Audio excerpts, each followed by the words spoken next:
제가 한번 봉독해 올리겠습니다. 제가 번역한 걸로 봉독할게요. 들으라 내 아들아 내 아비의 훈계를 그리고 떠나지 말라 내 어미의 법을 왜냐하면 그것들은 너의 머리에 영광의 면류관이고 내 목에 목걸이이기 때문이다. 내 아들아 만일 악한 자들이 너를 유혹하면 너는 그들을 따르지 말라. 만일 그들이 말하기를 우리와 같이 가자. 우리가 피를 위해 잠복하자. 우리가 무고한 자를 까닭없이 숨어 기다리자. 우리가 그들을 스올과 같이 산채로 삼키자. 무덤에 내려가는 자들 같이 통째로 삼키자. 우리가 온갖 귀한 보물을 얻을 것이다. 우리가 노획물로 집을 채울 것이다.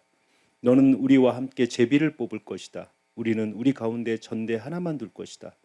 내 아들아 너는 그들과 함께 다니지 말라. 내 발을 그들의 길로부터 멀리하라. 왜냐하면 그들의 발은 악으로 달려가며 그들의 발은 피를 흘리는 데 빠르기 때문이다. 왜냐하면 새가 보는 데서 그물을 치는 것이 헛일이며 그들은 자신들의 피를 위해 잠복하며 그들은 자신들의 생명을 위해 숨어 기다리기 때문이다. 불의로 재물을 얻는 자의 길이 이와 같으니라. 이것은 불의로 재물을 얻은 재물 소유한 자의 생명을 빼앗느니라. 아멘.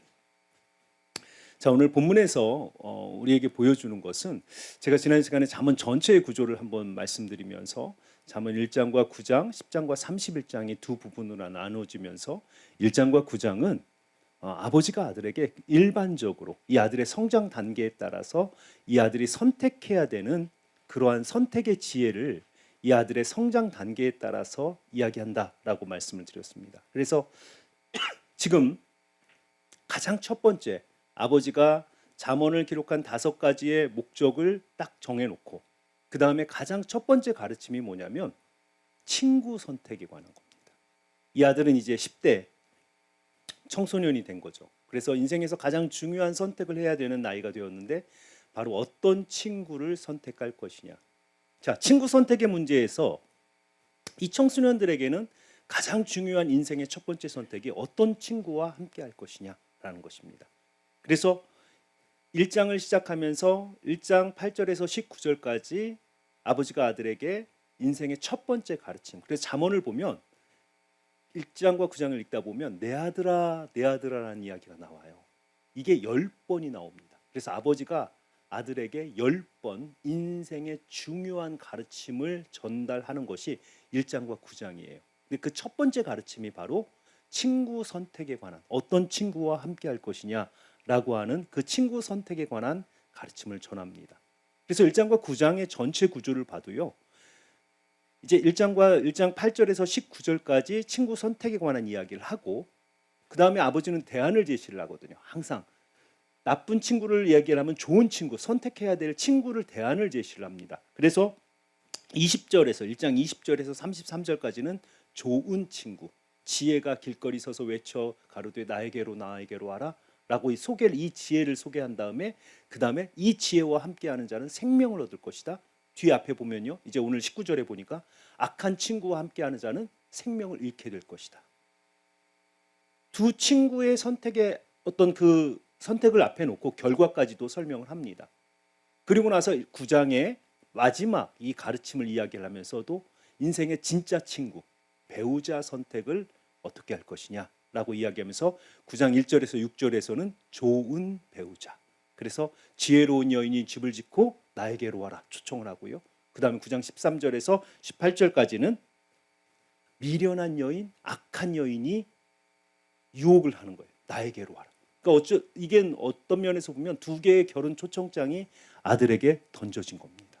그리고 나서 이 아들은 어떤 선택을 했는지 이 아버지의 가르침에서는 나오지 않아요. 그러나 지난 시간에 설명드린 것처럼 31장 10절과 31절에 보면 아들은 지혜로운 여인을 선택했고 그 성에서 장로들과 함께 다스리는 자가 되고 이 지혜로운 여인으로 말미암아 가정이 공동체가 개인의 모든 삶이 회복되어지는 이 모습으로 잠언은 마치고 있습니다. 자, 그래서 오늘 첫 번째 가르침에서 아버지는 아들에게 악한 친구를 선택하면 안 된다. 그들과 함께하면 안 된다라고 이야기를 합니다. 8절을 보면 들으라 내 아들아, 이게 샤마 패시지하고 같은 거예요. 신명기 6장에 보면 우리 쉐마라고 이야기하잖아요. 들으라 이스라엘이여. 그 패턴을 같이 이야기하면서 무언가 후손들에게 인생의 중요한 결정을 이야기할 때 쉐마라고 하는 들으라 내 아들아. 이렇게 명령을 하면서 가르칩니다. 그래서 아비의 훈계를 어미의 법을 그리고 나서 왜냐하면 이 아버지와 어머니의 가르침이 너의 머리에 영광의 면류관이고 영광의 면류관은 항상 인생의 승리를 이야기를 합니다. 그리고 내 목의 목걸이이기 때문이다. 자, 이 부분에 이제 목걸이가 뭐냐라는 거죠. 목걸이의 기원은 어떻게 될까요? 우리 오늘 노라자매가 목걸이를 딱 해, 지금 목걸이를 누가 했나 제가 찾아봤습니다. 네. 목걸이를 하고 오신 분이 계시네요. 자, 목걸이는 왜 만들어졌을까요? 목걸이는 사실은 사사기나 전쟁터에 보면 낙타의 목에도 목걸이를 걸고요. 전쟁에 나오는 그 병사들의 목에도 목걸이가 걸려 있습니다. 그 목걸이의 기원은 전쟁에 나가는 군사가 자기들이 믿고 있는 신의 형태, 태양, 달, 그다음에 뭐 별 이런 형태를 칼이 베면 가장 치명적인 곳에다가 그래서 귀걸이, 혹은 코걸이. 왜냐하면 나가면 전염병이 늘거든요. 전쟁터에 나가면 사람들의 그 시체가 썩으면서 거기서 전염병이 들어와서 이 코로 들어가서 전염병이 돌거든요. 그래서 코걸이, 귀걸이, 목걸이라고 하는 자기들이 믿고 있는 그 우상의 상징을 거기다 걸어놓으면 그 우상들이 칼이 베면 팔 같은 데 베면 금방 나을 수 있는데 목은 한번 베면 끝이잖아요. 그러니까 그런 곳에다가 자기를 보호하는 보호장구로, 그러니까 실질적 보호장구가 아니고 신이 나를 지킬 것이다 라고 하는 보호장구거든요. 그래서 내 목에 목걸이라고 하는 표현은 항상 보호라고 하는 뜻이 있습니다. 자, 그러니까 승리하고 너의 인생을 이 아비의 가르침과 어미의 훈계가 너의 인생을 승리로 이끌 것이고 너를 유혹으로부터 혹은 위험으로부터 너를 보호할 것이다. 이런 의미입니다. 자, 그러면서 이제 아버지는 항상 생동감 있게 전합니다.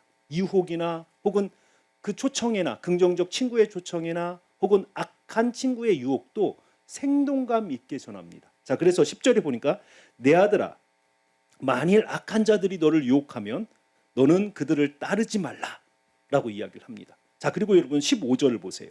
동일한 가르침이 내 아들아 너는 그들과 함께 다니지 말라 내 발을 그들의 길로부터 멀리하라. 동일한 가르침이 이게 우리가 이제 봉투 구조 혹은 제가 지난주에 설교했던 박스 구조입니다. 앞과 뒤에다가 같은 이야기를 해놓고 중간에다가 이렇게 해서는 안 되는 이유 혹은 이 위험 이런 것들을 가운데다 설명하는 거예요. 이 히브리인들의 사고 방식입니다. 그러니까 유대인들의 변호사들이 승률이 높은 이유가 히브리인들의 어렸을 때부터 구조 자체가 우리는 말을 하면서 줄줄줄줄 생각을 하게 되는 구조인데 히브리인들은 말을 하기 전에 지금도 유대 교육은 말을 하기 전에 내가 이 말을 하면 상대가 이 말을 할 것이다. 이 말을 하면 난 이 대답을 해야지. 머릿속에다가 내가 처음 시작하는 말과 끝말을 다 가지고 있어요. 그러니까 변호인들이 변호를 딱 법정에 가면 상대 변호사가 뭐라고 할지를 다 예상을 해가지고 나의 대답. 그래서 나는 이렇게 이끌어갈 것이다라는 것을 처음 내가 시작하고 어떻게 결론을 낼 것이라는 걸 다 가지고 갑니다. 그러니까 유대인 변호사들의 승률이 이 사고 구조 때문에 높을 수밖에 없는 거예요. 이게 언어가 만들어내는 힘입니다. 히브리 문학 자체가 이렇게 글을 처음과 마지막에 하고 싶은 이야기 결론을 넣어놓고 그 가운데다가 이유, 내용 이런 것들을 넣거든요. 자, 지금 보니까 따르지 말라라고 따르지만 10절과 15절에 그들의 유혹을 따르지 말라, 함께하지 말라라고 이야기하고 그 가운데다가 그 악한 자들의 유혹을 그들의 언어로 아버지가 그들이라고 이야기하지 않고 우리가라고 하면서 악한 자들을 등장시키는 거예요.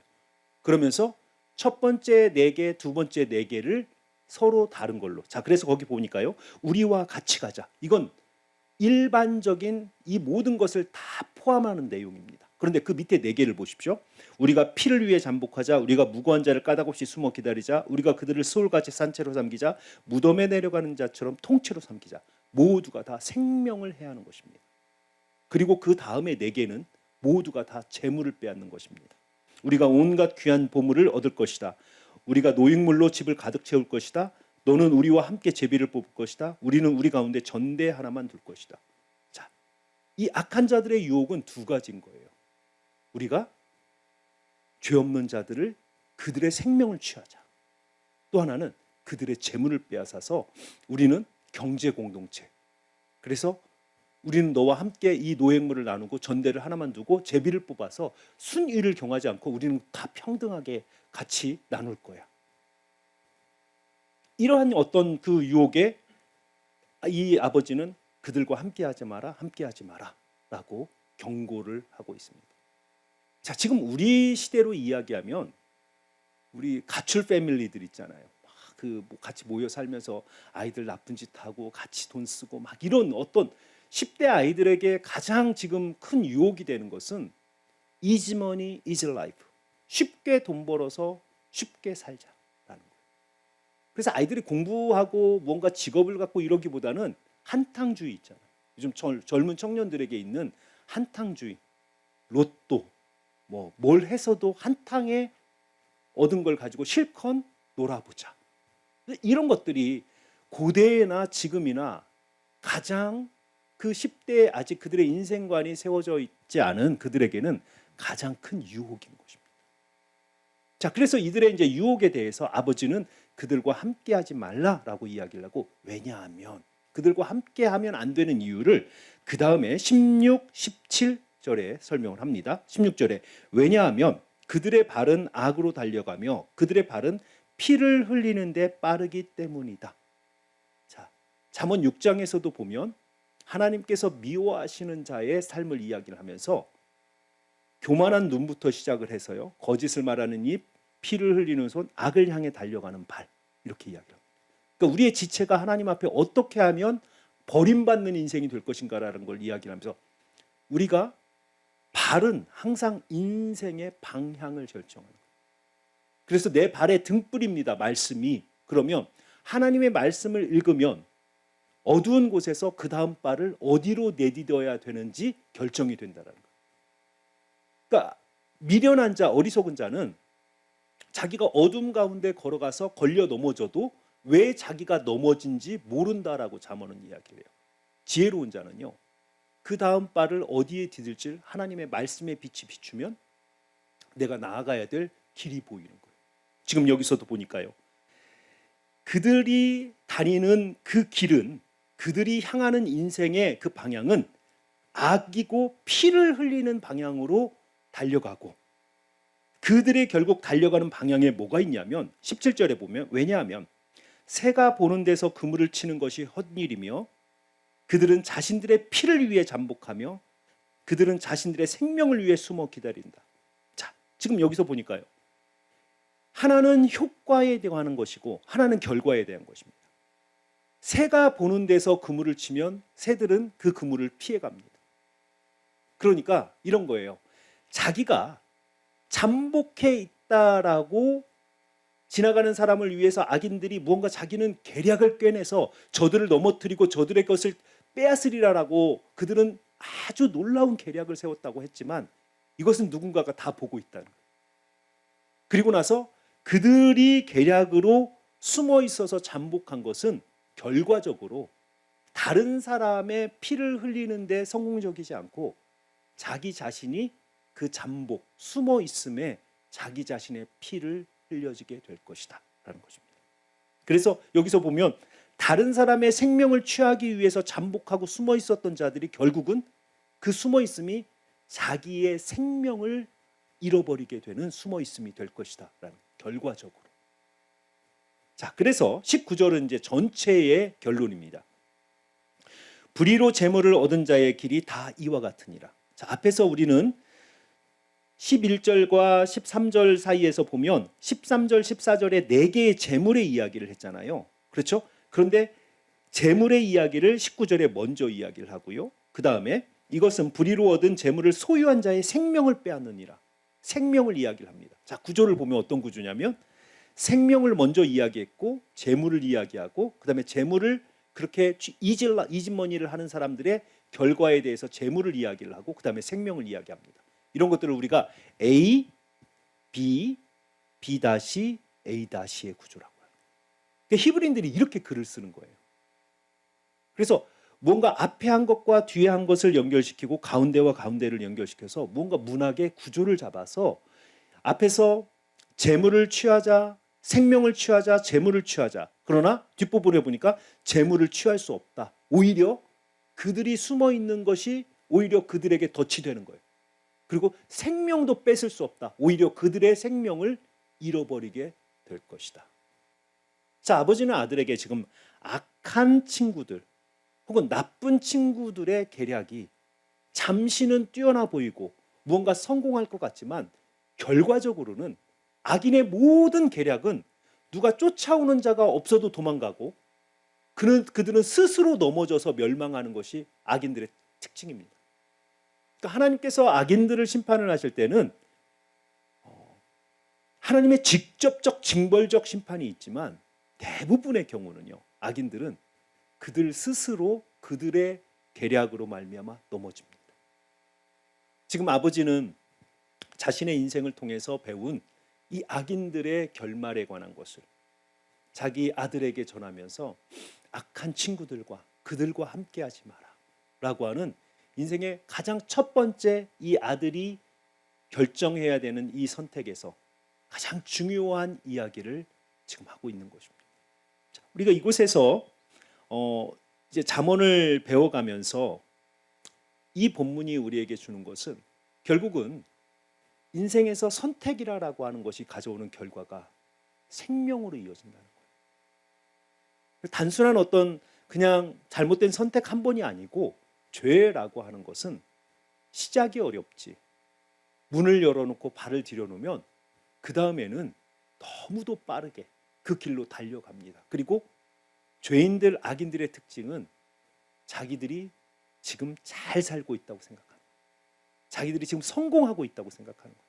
그래서 그들에게는 정말 돌이킬 기회조차 없는 멸망의 길에 빨리 달려가는 그러한 그 짐승과 같이 그물로 달려가고 덫으로 달려 들어가면서도 자기가 그곳에서 죽을 것이다 라고 하는 것을 알지 못하는 그러한 어리석은 짐승과 같은 그런 운명이 될 것이다 라고 잠언은 끊임없이 악한 자들의 길에 대해서 경고합니다.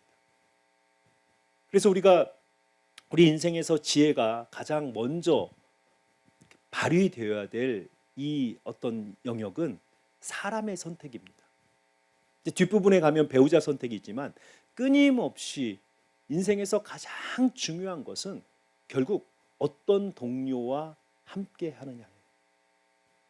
나쁜 친구를 선택하지 않는 지혜도 필요하지만 내가 누군가에게 좋은 동료가 되어야 하는 지혜도 필요합니다.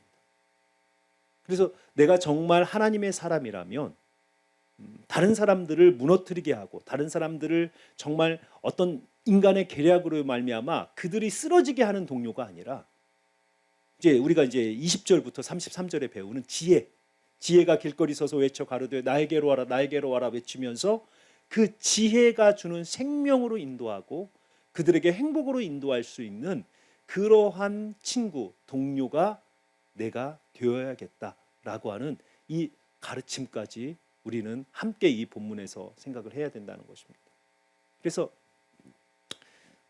오늘 제가 이렇게 오면서 긴 출근 시간이 1시간 10분, 20분 정도 되니까요. 오면서 이렇게 설교를 몇 편 쭉 듣습니다. 근데 이제 유기성 목사님 설교를 제가 요즘 쭉 이제 은퇴하신 이후에 설교를 듣는데 유기성 목사님 그런 이야기를 하더라고요. 인생에서 가장 큰 고난은 사람으로부터 온다. 그 얘기를 하시더라고요. 그러니까 우리가 옆에 누구와 함께 걷느냐 이것에 따라서 어떤 사람이 진짜 행복한 사람이 될 수도 있고 진짜 불행한 사람이 될 수도 있다는 거죠. 그래서 내 인생에서 나의 인생에 정말 이 친구를 이 10대 청소년뿐만 아니고 우리에게 동료가 없다라고 하는 것은 정말 불행한 그런 일입니다. 전도서에서도 보면 혼자 있는 자는 5장이죠. 그냥 가만히 있어서 쓰러져도 혼자 있는 사람 누가 일으켜 세워줄 사람이 없는 거예요. 그런데 둘이 있는 사람은 그 옆에 있는 사람이 일으켜 세우고 혼자 있는 사람은 원수가 와서 대적하면 당해낼 수 없지만 둘이 있는 사람은 이 원수를 능히 당해낼 수 있고 그러면서 세 겹줄은 쉽게 끊어지지 않는다. 이게 우리에게 좋은 동료가 필요한 이유입니다. 그래서 혼자 열심히 살아가는 사람의 특징은 뭐냐면요.